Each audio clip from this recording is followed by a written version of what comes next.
अस्सलाम वालेकुम जी, सब दा वाम वेलकम मेरे चैनल ते।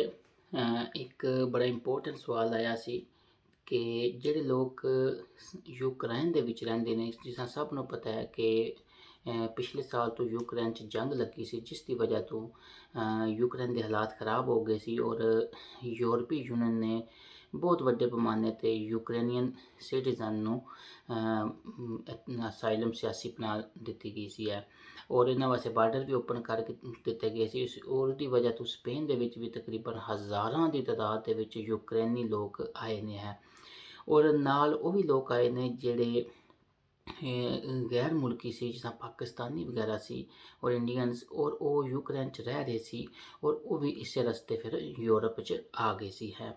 ਹੁਣ ਸਵਾਲ ਇਹ ਸੀ ਕਿ ਜਿਹੜੇ ਲੋਕ ਹੁਣ ਯੂਰਪ 'ਚ ਜਾਂ ਯੂਰਪੀ ਯੂਨੀਅਨ 'ਚ ਆ ਗਏ ਨੇ ਔਰ ਉਹ ਪਾਕਿਸਤਾਨੀ ਜਾਂ ਇੰਡੀਅਨ ਸਿਟੀਜ਼ਨ ਨੇ, क्या वो इस बेस ते कोई डॉक्यूमेंट्स लै सकते हैं, क्योंकि बहुत अफवाहां उड्डियां आए ने कि वो भी लै सकते हैं। इसी लिहाज नाल मैनूं एक सवाल आया सी कि तुसीं उस ते डिटेल वीडियो बना दो ताकि हर बंदे नूं समझण वास्ते आसानी होवे और किसी दा भला हो जावे है।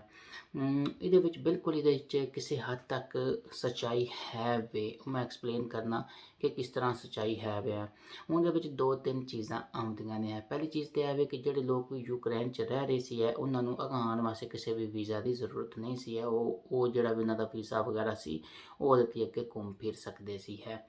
ਹੁਣ ਇਹਦੇ ਵਿੱਚ ਦੋ ਤਿੰਨ ਚੀਜ਼ਾਂ ਨੇ। ਪਹਿਲੀ ਚੀਜ਼ ਤਾਂ ਇਹ ਵੇ कि स्पेन की गौरमेंट ने अलोखामेंटो उन्होंने वास्ते रखी है। अलोखामेंटो मतलब यह होंगे कि उन्होंने वास्ते रहायश का इंतज़ाम किया है।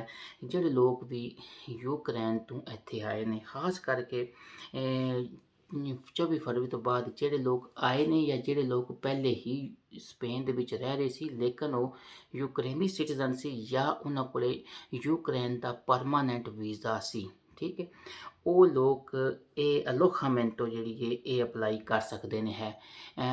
ਅਲੋਖਾਮੈਂਟੋ ਦਾ ਮਤਲਬ ਹੈ ਕਿ ਉਹ ਰਿਹਾਇਸ਼ ਅਪਲਾਈ ਕਰ ਸਕਦੇ ਨੇ। ਇਸੇ ਤਰ੍ਹਾਂ ਰੈੱਡ ਕਰਾਸ ਵਾਲੇ ਵੀ ਰਿਹਾਇਸ਼ ਦਿੰਦੇ ਨੇ, CEAR ਵਾਲੇ ਵੀ ਰਿਹਾਇਸ਼ ਦਿੰਦੇ ਨੇ ਔਰ ਇਹ CEMSM ਵਾਲੇ ਵੀ ਰਿਹਾਇਸ਼ ਦਿੰਦੇ ਨੇ, ਠੀਕ ਹੈ ਜੀ।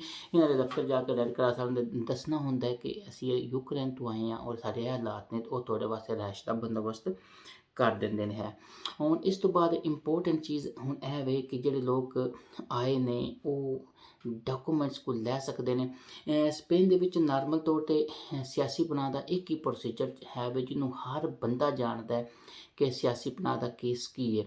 ਉਹ ਇਹ ਕਿ ਆ ਕੇ ਸਿਆਸੀ ਪਨਾਹ ਦਾ केस अप्लाई करो, पहले अपॉइंटमेंट लो, फिर जाके इंटरव्यू की अपॉइंटमेंट लभेगी, उस तो बाद जाके हल्का जा इंटरव्यू होगा, फिर तुहानूं एक वाइट पेपर दे देंगे जिस दे उत्ते जिहड़ा तकरीबन 9 महीने का होगा, जिहदे उत्ते लिखिया होगा कि 6 महीनों बाद तुसीं स्पेन च काम कर सकते हो। उस तो बाद अगर तुहाडे केस का फैसला नहीं होया तो 9 महीनों बाद जाके तुहानूं रैड कार्ड मिल जाएगा और जदों तक तुहाडे केस का फैसला नहीं होता तुसीं उस ते काम कर सकते हो। यह तो जनरल रूल है। हुण यूक्रेनिया वास्ते की किया सी कि यूरोपी यूनियन ने एक स्पैशल आर्डर पास किया सी जिहदे वास्ते उन्होंने टैंपोरेरी प्रोटैक्शन दी गई सी है। हुण मैं तुहानूं दस्सांगा कि टैंपोरेरी प्रोटैक्शन का की प्रोसीजर है और किहड़े लोग अप्लाई कर सकते हैं। यूक्रेनी सिटीजन ते उन्हां दे फैमिली मैंबर, ठीक है जी है, वो भी अप्लाई कर सकते हैं।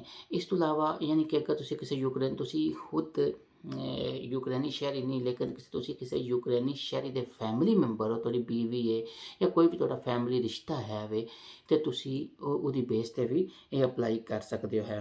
जिहड़े यूक्रेन तो आए ने या वो बंदे यूक्रेनी सिटीजन या उन्हां दे शहरी जिहड़े ऑलरेडी स्पेन विच रह रहे हैं वो भी अप्लाई कर सकते हैं। हुण इंपोर्टेंट जिहड़ा साडा नुक्ता नज़र है, जिहड़ी साडे वास्ते चीज़ इंपोर्टेंट है कि वो लोग जिहड़े किसी थर्ड कंट्री के सिटीजन ने लेकिन वो यूक्रेन दे विच लीगली रह रहे सी है, ठीक है जी। ਉਹਦੇ ਵਾਸਤੇ ਉਹਨਾਂ ਕੋਲ ਕੋਈ ਵੀਜ਼ਾ ਸੀ ਜਾਂ ਕੋਈ ਰੈਜ਼ੀਡੈਂਸ ਪਰਮਿਟ ਸੀ ਜਾਂ ਉਹਨਾਂ ਕੋਲ ਕੋਈ ਸਟੱਡੀ ਵੀਜ਼ਾ ਸੀ, ਕਿਸੇ ਵੀ ਕਿਸਮ ਦਾ ਵੀਜ਼ਾ ਸੀ ਜਿਹਨੂੰ ਯੂਕਰੇਨੀ ਅਥਾਰਟੀਜ਼ ਨੇ ਦਿੱਤੇ ਹੋਇਆ ਸੀ, ਤੇ ਉਹ ਵੀ ਇਹ ਚੀਜ਼ ਅਪਲਾਈ ਕਰ ਸਕਦੇ ਨੇ ਹੈ, ਠੀਕ ਹੈ ਜੀ। ਇਹਦੇ ਵਿੱਚ ਕੀ ਹੋਵੇਗਾ, ਇਹ ਪ੍ਰੋਸੈਸ ਕੀ ਹੋਵੇਗਾ ਮੈਂ ਤੁਹਾਨੂੰ ਤਫਸੀਲ ਨਾਲ ਦੱਸਣਾ ਵਾ, ਠੀਕ ਹੈ ਜੀ। ਇਹਦੇ ਵਿੱਚ ਇਹ ਹੋਵੇਗਾ ਕਿ ਤੁਸੀਂ ਪਹਿਲੀ ਚੀਜ਼ ਹੈ ਕਿ ਇਹ ਟੈਂਪੋਰੇਰੀ प्रोटैक्शन है जिन्होंने स्पेन के कहते हैं प्रोटैक्शन टैंपोरल है।